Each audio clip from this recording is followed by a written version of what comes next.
ይህ ታሪክ ነጋሪዎቹ ነው። ሰብስክራይብ በማድረግ ቤተሰብ ይሁኑ። ዛሬ ብርቅዬ የሆኑ የኢትዮጵያ ባህሪያትን እናያለን። ላይክ፣ ሼር፣ ሰብስክራይብ በማድረግ ቤተሰብነቱን ያረጋግጡ።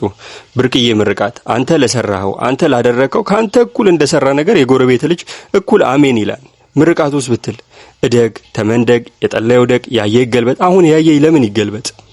እሺ እስከምትል ድረስ ምርቃቱ ያበቃል። እሺ እሺ እሺ ምርር ብሎ እስከምትል ድረስ ምርቃቱ ያበቃል። የሂሳብ ክርክር።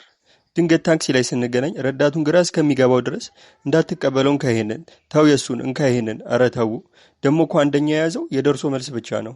አፈርተን እስከ መቼ? የስልክ ጥሪ። ስልኩ ያለው ጆሮ ላይ ነው። አክቱ ምንድን ነው? ፈረንጁ ጀለሴ ኢትዮጵያውያን ስልክ ጆሮ ላይ አድርገው ቪዲዮ ኮል ያወራሉ ብሎ ቀለደብኝ። ቀልዱ ባያስቅም የምሩን ነው። ኧረ አክቱን እንቀንሰው። የመንገድ ሰላምታ። ቸኩሎ እየሄደ ከርቀት አይቶ መጥቶ ሰላም ብሎ ሰው አምቶልህ ቸኩያለሁ ብሎ ይሮጣል። ኧረ ከርቀት ሰላም ካልከን ይበቃል። የእናቶች ጫማ። አይን ያለው ይመስል አሳዶ ይመታን ማለት እንዴት ቢወረውሩት ነው? ኧረ እናቶች አሳዩኝና የታች ሰፈር ልጆችን ልፍጃቸው።